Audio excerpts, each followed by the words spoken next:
السلام علیکم ورحمۃ اللہ وبرکاتہ۔ اعوذ باللہ من الشیطان الرجیم، بسم اللہ الرحمن الرحیم۔ وَأَتِمُّوا الصِّيَامَ إِلَى اللَّيْلِ وَلَا تُبَاشِرُوهُنَّ وَأَنْتُمْ عَاكِفُونَ فِي الْمَسَاجِدِ تِلْكَ حُدُودُ اللّہ، صدق اللہ العظیم۔ رمضان المبارک میں لگ کر، ٹک کر، جم کر، اپنے آپ کو ایک جگہ روک کر عبادت کے لیے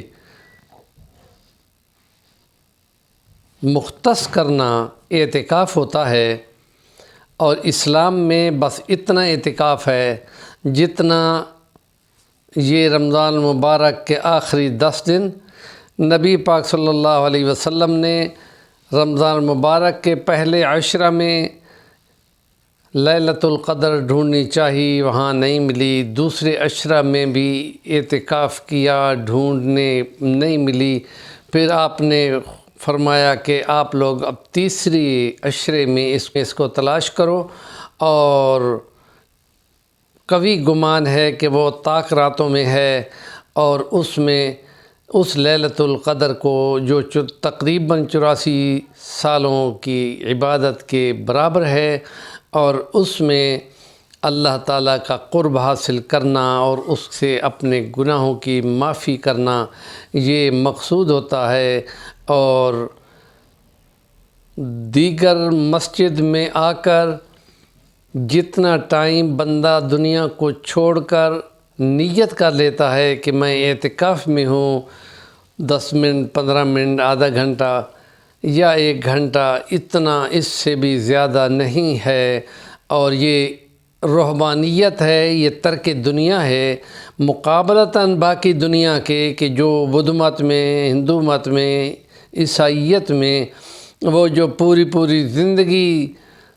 دنیا کو ترک کر دیتے ہیں اور لگ کر ادھر ہی رہتے ہیں، یہ دوئی ہے اسلام کے نظام میں، اس کے مخالفت ہے۔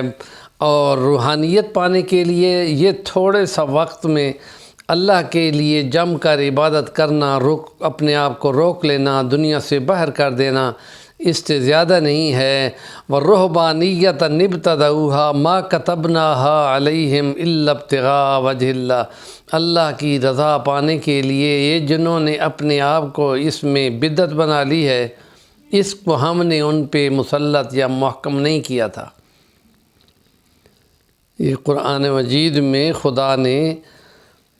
خاص طور پہ اس میں اس عیسائیت کا تذکرہ ہے کہ جس میں ساری زندگی کے لیے جم کر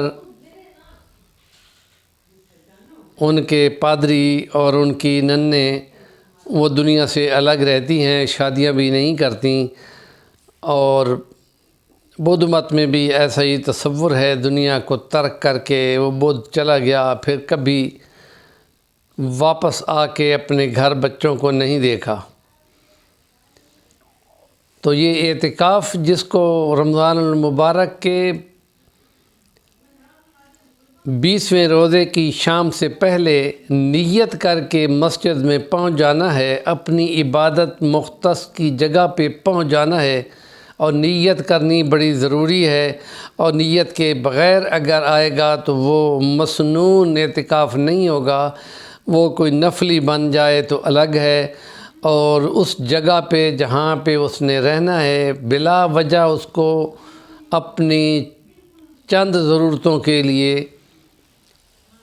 باہر نکلنا پڑتا ہے، اس کے سوا وہ نہیں نکل سکتا۔ اور لگ کر اس نے اللہ کی عبادت کرنی ہے اور اس کی رضا ڈھونڈنی ہے۔ اماں عائشہ رضی اللہ عنہا نے فرمایا، یا رسول اللہ، اگر میں ان راتوں میں جو کہ طاق ہیں 21، 23، 25، 27، 29، ان راتوں میں کسی میں اللہ کی رضا پا لوں تو میں کیا مانگوں؟ تو نبی پاک نے ان کو فرمایا کہ تم پھر بولو کہ اللہم انک عفو کریم تحب العفو فاعف عنی۔ یہ اللہ کی رضا پانے کا ایک خاص منفرد انداز ہے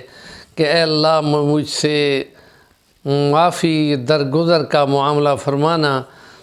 اور یہ بھی بہت بڑی کامیابی ہے،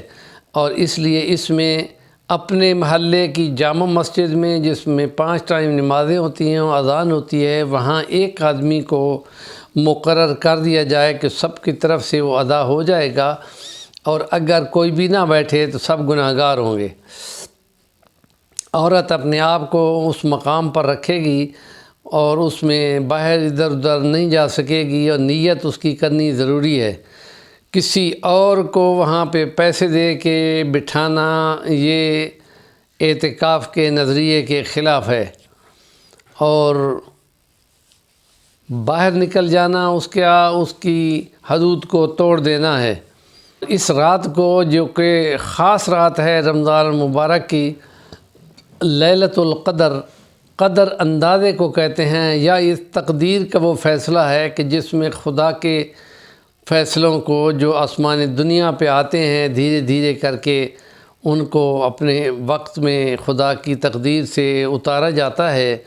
اور یہاں خدا سے بہت کچھ مانگا جاتا ہے، عبادت کی جاتی ہے لگ کر، اور اس کا ثواب یہ ہے کہ خدا بندے کو بالکل معافی کر دے، اور قسمت والے اس میں لگ کر یہ کرتے ہیں۔ اور اگر وہ واجبی بن جائے کہ کسی نے منت مانی ہو کہ میرا یہ کام ہو جائے تو میں یہ اعتکاف کروں گا، وہ تو واجبی ہو جائے گا، اور اگر سنت ہے تو یہ نبی کی شرائط کے مطابق ہے، اور اگر سنت نہ ہو تو وہ تھوڑے سے وقت کے لیے بھی اعتکاف کو مقرر کیا جا سکتا ہے، جیسے اپنی مسجد میں آ کر 5-10 منٹ مسجد کی جماعت سے پہلے رکنا مسجد میں، اس کی نیت کا لینا، اس کا ثواب بھی ملتا ہے۔ ہمارے چینل کا نام ہے صفی الوانی، ضرور سبسکرائب کریں، کام کی بات کا کمنٹ دیا کریں۔